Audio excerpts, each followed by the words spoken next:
3 weeks ago, I was standing in a salvage yard looking at a 1999 VW T4 that looked like a lorry had hit it from the side. Left bodywork completely caved in, both driver's side doors jammed shut, written off by the insurance company as an economic total loss. The previous owner had already received his payout and wanted the wreck off his driveway. We agreed on £350.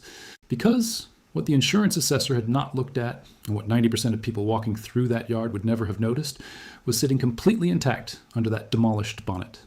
A 5-cylinder diesel engine, ACV series, cast iron block, 360,000 miles, compression solid across all 5 cylinders, no oil in the coolant, no smoke on a cold start. 2.5 hours to pull it and clean it down. 5 days later, I sold it for £2,400 to a tradesman who had been hunting for that exact engine for months. Profit after costs. Nearly £2,000 from a pile of scrap nobody wanted. That is the Iron Block Loophole, and today I'm going to show you why it exists, which vehicles it applies to, and how you can spot it for yourself. I have been working as a mechanic for over 20 years, and what I am showing you today is what every good independent garage already knows and never says out loud. But before I go any further, there's one thing I cannot fully cover in this video. There's a 5-step inspection sequence that tells you in under 20 minutes whether the engine in a written-off vehicle will still run for another 200,000 miles before you spend a single pound. I have documented that sequence in full inside the Auto Research Guide, link in the description. But let me now show you why 90s cast iron engines are worth so much more than the wrecks they sit inside. The car industry spent the last 30 years aggressively cutting weight by switching engine blocks from cast iron to aluminium. An aluminium engine can weigh up to 50% less, which improves fuel economy and performance. That is genuine progress in many ways. But cast iron and aluminium behave very differently under heat, pressure, and long-term wear. Cast iron expands evenly, cools evenly, and the cylinder walls work in harmony with the block across the full operating temperature range. Aluminium engines need complex liners and coatings to compensate, which adds failure points and severely limits rebuildability at high mileage. A cast iron block from the 90s was not designed for 10 years of service. It was built for decades, for commercial fleets, for imperfect maintenance, and for still running when an aluminium engine would already be showing its age. The Mercedes OM602, a 5-cylinder diesel with a cast iron block fitted in the W124 E-Class from 1985 to 2000, is the most documented example of this in European automotive history. Mileages of 500,000 to 1 million kilometers are not exceptional for this engine. Taxi fleets and ambulance operators ran them for decades without fundamental work to the block. The VW T4 ACV diesel cast iron block, produced from 1995 to 2003, tells the same story in fleet data. Emergency service vehicles of this type routinely reached 500,000 kilometers without the block ever being rebuilt. A cast iron block forgives a late service, a cold start with immediate load, and years of hard use. It stays rebuildable, even inside a written-off vehicle, as long as the damage has not directly hit the engine bay. That is where the loophole forms. Stop. I need to be straight with you here. What I have just shown you explains the principle and why these engines are worth far more than any insurance assessor sees in a total loss vehicle. That is what I can show you in a YouTube video. But there are 3 guides I will not be covering here. First, the complete diagnostic procedure for 90s cast iron engines, with every measurement value and threshold for the 4 main engine types. So you can judge a recovered engine in under 20 minutes. Second, a list of 13 vehicle models where the engine is statistically intact when the damage is front, right, or rear left, because those collision patterns almost never reach the engine bay, and how to confirm this on the spot. Third, the critical mistake 70% of mechanics make when fitting a recovered cast iron engine, which leads to an avoidable repair bill of over £800, preventable with a single step before the engine goes in. If you only watch this video, you have the surface. The Auto Research Guide gives you the complete depth, plus oil changes, brakes, battery, tires, and everything still to come. One access, all guides, permanently. Link in the description. Now let me show you the 4 engine families that matter. If you have stayed with me this far, you have understood what this is really about. Is this overview enough, or do you want the complete guides? The Auto Research Guide shows you what I cannot show in any video. Link below. Let us keep going. There are 4 cast iron engine families from the 90s that form the practical core of this loophole. The Mercedes OM601, 4-cylinder, cast iron block, fitted in the W201 190D from 1983 to 1993. A purely mechanical engine with almost no electronics, designed to run 400,000 kilometers on regular oil changes alone. Written-off vehicles from this series regularly appear on classified sites for £250 to £600, while the engine alone sells as a replacement unit for £500 to £900. The Mercedes OM602 5-cylinder cast iron block, fitted in the W124E class, an early Sprinter, 1985 to 2000. The most sought-after unit on the European parts market because the W124 still has a large and dedicated ownership base. Replacement examples sell for 900 to 1,500 pounds. Written-off donor vehicles often sit under 500 on classified sites. The Mercedes OM603 6-cylinder cast iron block, fitted in the larger W124 variants with 3 liters of displacement.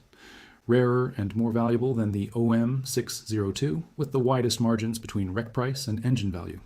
The VW ACV 5-cylinder diesel cast iron block, fitted in the T4 transporter from 1995 to 2003, 102 brake horsepower. The most in-demand transporter engine on the British and European parts market, with asking prices of 1,500 to 2,500 pounds for solid examples. The T4 remains a common working vehicle, and demand for intact engines has consistently outrun supply for years. A written-off T4 with a total loss assessment typically sits between 250 and 600 pounds, while the ACV inside it can be worth double or triple that figure. Now, let us talk about how you actually assess an engine in a written-off vehicle before you commit any money. There are 5 factors, and together they take under 20 minutes on the street. The first factor is the collision type. A side impact or rear impact almost always leaves the engine bay untouched. A frontal impact that has compressed the engine bay is the one that requires careful attention.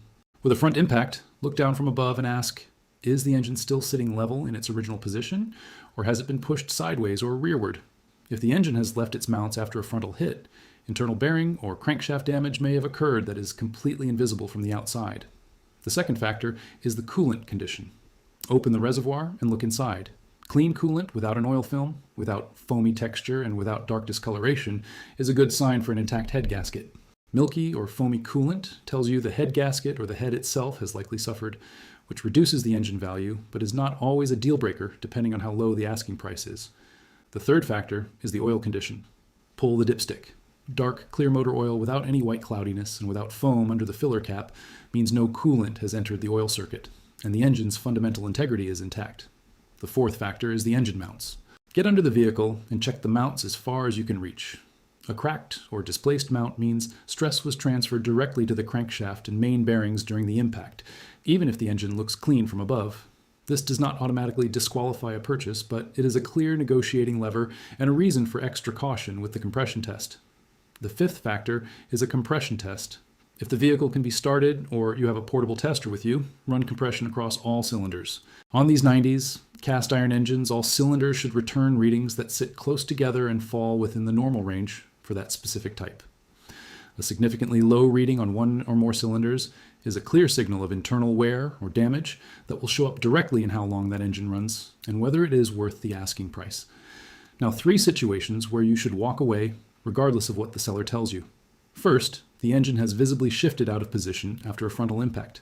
The probability of internal crankshaft or bearing damage is too high to justify the risk, unless the asking price is so low that a complete loss of the engine would still be acceptable to you.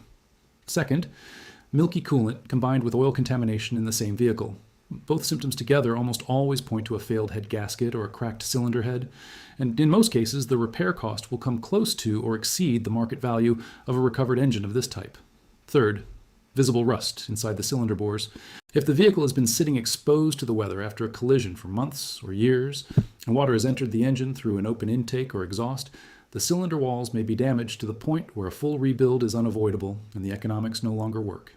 Know these 3 exclusion criteria and you can assess a written-off vehicle in a few minutes, deciding quickly whether a closer inspection is worth your time and travel. Where to find these vehicles? In the United Kingdom, Gumtree and Facebook Marketplace are the best sources for private sellers who want a written-off car gone quickly. Search the model name, add terms like write-off, total loss or damage, and focus on listings that have been up for at least 2 weeks. A seller who has had no serious interest in a fortnight is significantly more open to negotiation than someone who posted the advert yesterday. In Germany and wider Europe, Kleinanzeigen is the equivalent platform and consistently produces the best results for this type of search. Salvage auction platforms like Copart and Mannheim offer higher volumes and can be worth monitoring, but commercial operators there have usually priced the parts value into their asking figures, so the margins for a buyer are tighter than with private sales. Local salvage yards and breakers are often the most practical option if you want to inspect and potentially start the engine before committing. Many yards will let a serious buyer do a basic assessment on site, and some will allow a compression test on a vehicle that is still in one piece. The trade-off is that established yards are less flexible on price than private sellers. However, on vehicles that have been sitting in the yard for several months, operators are often willing to negotiate because an old stock unit takes up space and has declining recovery value over time. Ask directly how long the vehicle has been there and use that information in your offer. For anyone new to this approach, private classified sites are the best starting point because the combination of direct access, inspection opportunity, and genuine negotiating room is unmatched. What to pay? The basic rule is to never offer more than 50% of the current market replacement price for the engine alone in solid running condition. That buffer covers the inherent risk of buying an engine that you have not been able to fully test. For a T4 ACV written-off vehicle, if an intact ACV engine is selling for around £2,200, your ceiling on the rec is $1,000 to $1,100. For a WS 124 with an OM602, if the engine alone fetches $900 to $1,300 on the open market, aim for the rec at $300 to $500. For the W201 with an OM601, engine replacement value around $500 to $700. So target the rec well under $300. These figures are reference points, not guarantees, but they give you a clear and defensible starting point for every negotiation. Two options once the engine is out. Option one is to sell it directly as a replacement unit. List it on classified sites and in relevant marked clubs or specialist forums. State the mileage, compression readings if you took them, and the collision history of the donor vehicle honestly. Buyers who understand what they are getting pay better than suspicious buyers who come back with problems later. Clean the engine down before photographing it and make sure all ancillary components are present. A complete engine with its injection pump, alternator, power steering pump, and all its brackets commands significantly more than a bare block. Price it just above the current market average and to leave yourself room to negotiate. For a solid ACV with documented mileage and clean compression, £2,200 is a realistic opening figure. Option two is to fit it directly into your own vehicle or customer vehicle. This makes sense when you or someone you know already needs an engine replacement and a new exchange unit would cost more than the recovered engine plus labor. If you have a T4 with a blown engine and you pick up an intact ACV for £550, you're comparing a total outlay of around £900 to £1,150 against the cost of a new exchange unit fitted, which runs to $2,700 or more. That is the Iron Block Loophole in its most direct form. Knowledge that turns a £3,000 repair invoice into a £1,200 one. Workshops across the country have always known this. They have never explained it to their customers because the more you understand about your own vehicle, the less you need to spend on someone else telling you what to do. Subscribe to this channel for a new video every week on what mechanics know and workshops never say. No specialist background required, just the willingness to ask the right questions. See you in the next one.